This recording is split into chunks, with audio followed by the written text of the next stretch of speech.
নমস্কার।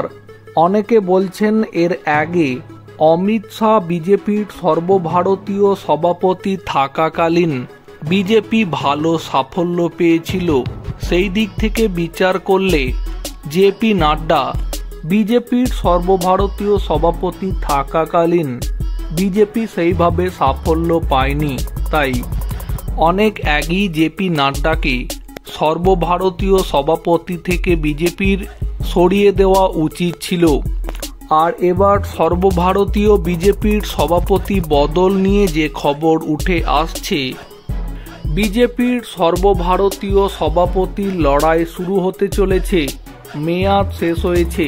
পাশাপাশি বর্তমান বিজেপি সর্বভারতীয় সভাপতি বর্তমানে কেন্দ্রীয় স্বাস্থ্যমন্ত্রীও।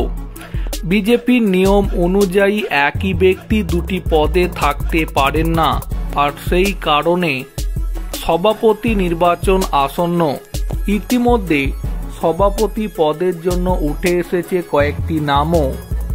জেপি নাড্ডার পরিবর্তে যে নামটি নিয়ে এখন সবথেকে বেশি আলোচনা হচ্ছে, তিনি হলেন সি.আর. পাতিল। বর্তমানে তিনি গুজরাট রাজ্যের বিজেপির সভাপতির পদে আছেন। জেপি নাড্ডার মেয়াদ মকর সংক্রান্তির পরেই শেষ হচ্ছে। সেই সময়ই নতুন সভাপতির নাম ঘোষণা করা হবে।